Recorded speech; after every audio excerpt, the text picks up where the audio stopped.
This is a video I've been wanting to do for a long time, and I finally feel I have the perspective and the experience to do it. I've spent 3 years in Latin America, and I've spent around 2 years in Southeast Asia. These are going to be broad generalizations, one man's perspective, one white American male's perspective. So take these with a huge grain of salt. These are also not the entire cultures or countries. This is my experience in certain countries. In Southeast Asia, this is going to be Thailand, Vietnam, Malaysia, Indonesia, mostly. There are a couple others sprinkled in there, but all the ones I spent at least a month or more in. For Latin America, this is Mexico, Brazil, and Colombia. I'm going to be painting with broad strokes here. These are not definites by any means. These are just what I've encountered. I also started in 2018, so things have changed since then. So I just want to hedge all of that up front to let you know things will be very different now than they probably were then, but these were my experiences. So that's all I can speak to.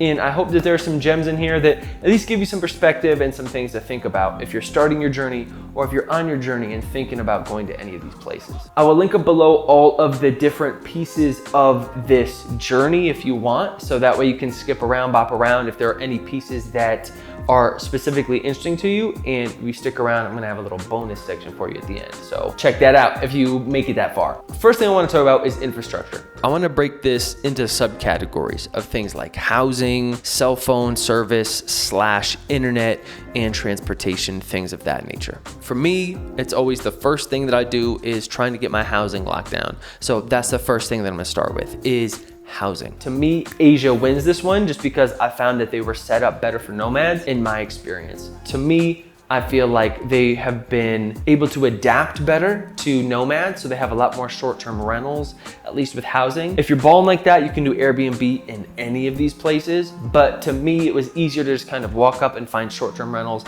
in Southeast Asia than it was in any of the Latin American countries. I had a hard time doing anything outside of Airbnb, trying to find a realtor, real estate agent, etc. Except in some of the smaller cities like Guadalajara, I did find a real estate agent and signed a short-term lease, so shout out Guadalajara. Other than that, in Southeast Asia, I just found it way easier to find that type of accommodation, just walking around, knocking on doors, talking through intercoms, than I did in Latin America. Now, ease of life in terms of infrastructure and getting around. For me, again, this is gonna come to Southeast Asia. Just because a lot of times you can rent a motorbike and it's easy to get around, or they'll have those like community bike sharing programs. You just walk up and scan it with your phone, or you can get a Grab, you just ride on somebody else's motorbike and it's like 30 cents. In Latin America, you absolutely have Uber and Didi and those types of transportation options, but I love riding a bike.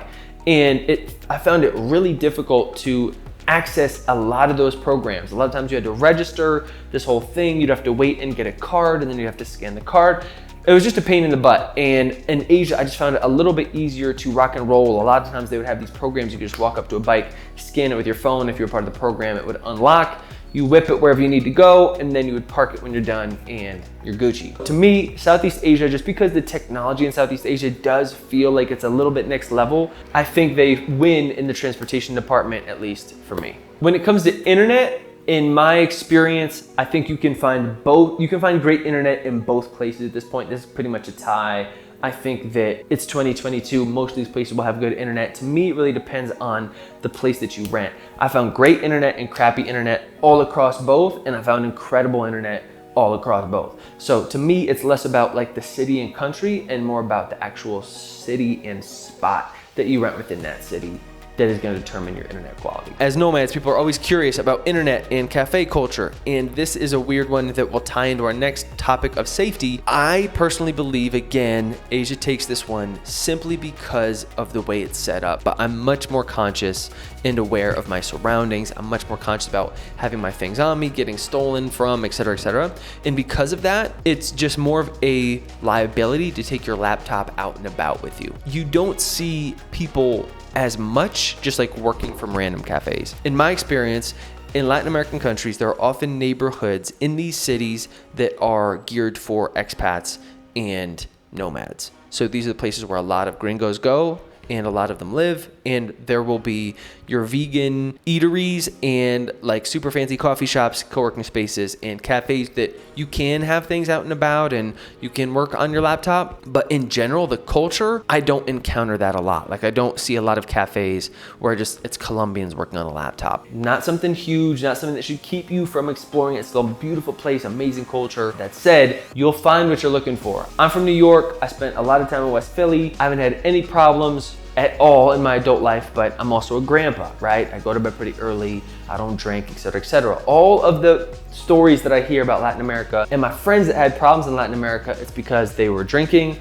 or coming home late at night. So to me, I think there's a real piece to this where safety, yes, you can have a stroke of bad luck, that happens to anybody, but safety is also kind of intertwined with ability and choices. If you're looking for trouble, you'll find it, right? I love the phrase, play stupid games, win stupid prizes. To me, the safety in Southeast Asia, for me, at least in Thailand, Indonesia, there's such a religious piece to the culture that there just isn't a lot of crime, at least in my experience, compared to in Vietnam. It's a little bit more kind of wild, wild west. So I've heard of some robbings and things like that, but I don't think it's nearly at the level as it is in Latin America. That said, I don't want you to think that, I don't want to scare you. I haven't seen a lot of that stuff. I've encountered a lot of that stuff. If you live on the straight and narrow, you'll encounter a lot of other people on the straight and narrow and probably won't have any problems. Visas. To me, this one is huge, and Latin America wins this one by a landslide. I've been giving Southeast Asia a lot of love. I love Asia, but at least as an American, bro,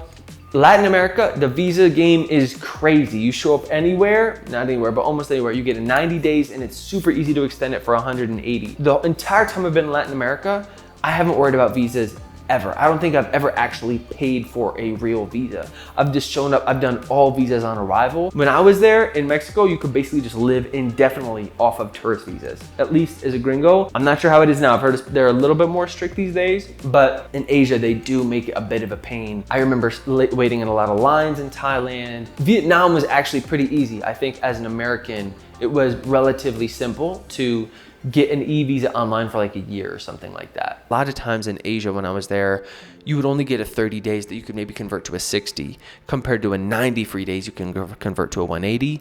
That to me, Latin America, as an American, not even a question. Latin America wins this hands down. Price. I hate to say it, but Southeast Asia takes this one again. Both places have cheap places. I found as a gringo, my dollar went much farther in Asia, just because in Thailand, for example, I could get a nice one-bedroom apartment, kind of like this, in a decent part of the city. Utilities, everything included for like 250 bucks. When I was in Vietnam, same thing. I have the same type of like gringo, nice apartment in a nice type of town that I go for. They always kind of feel a little bit the same. Maybe it's a studio, maybe it's a one-bedroom apartment, but they're all pretty similar. Prices around food and transport are relatively similar. Housing for me is always my biggest expense, but when it comes to things like meals, a lot of times in Asia you can get things for a couple bucks. Same here in Medellin. If you're getting street tacos, anytime you're getting like good street food in any of these cultures, it's relatively similar. I'm not gonna split pennies and talk to you about it like that, but it's gonna be a couple bucks for a decent meal. If you're going out, it's gonna be a couple bucks.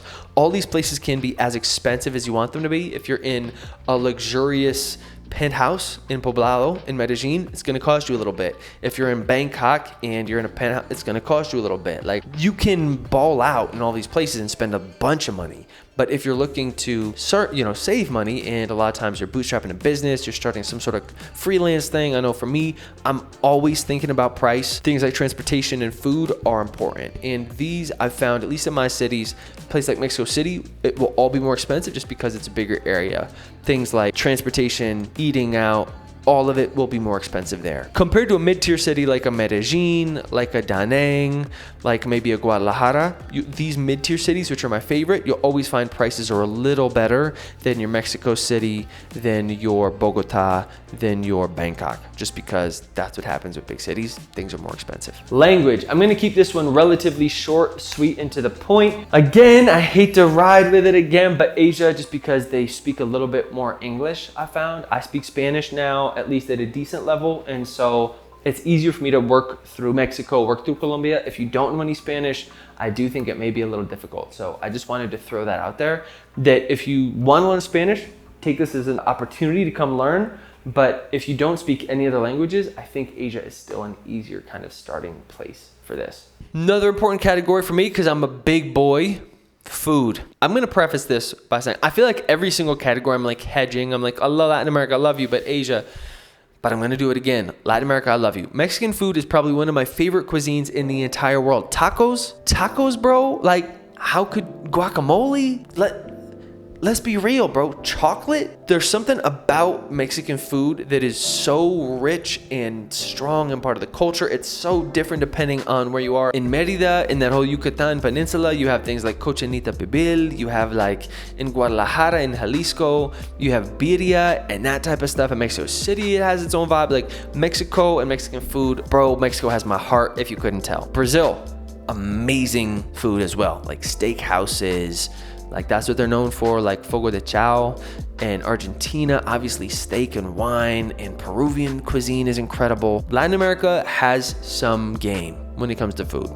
That said, in my opinion, the food in both places is amazing, but there's something so different about the food in Asia that I really love. There is something about the noodle dishes and the different type of rice paper and the assembly and the way that you make food in Vietnam and the curries, the spices, the taste. It's so different than what I'm used to that I love Asian food. Indian food in Malaysia, it makes my taste buds so happy. To me, just because I like the adventurous piece of the food, I think Asia takes this as well as the street food game. There'll be just the street food, like a line of just people serving up different types of soups and pad thai and pad see ew, and it's like $1. You get this little bowl and you can just like make it an evening where you try 3 or 4 different food carts and it's like $5. That street food culture is really hard to beat. Street tacos will forever be my thing. Love guacamole. I think that you cut me now, you cut me open, I'm gonna bleed guacamole. But I think that Asia does take this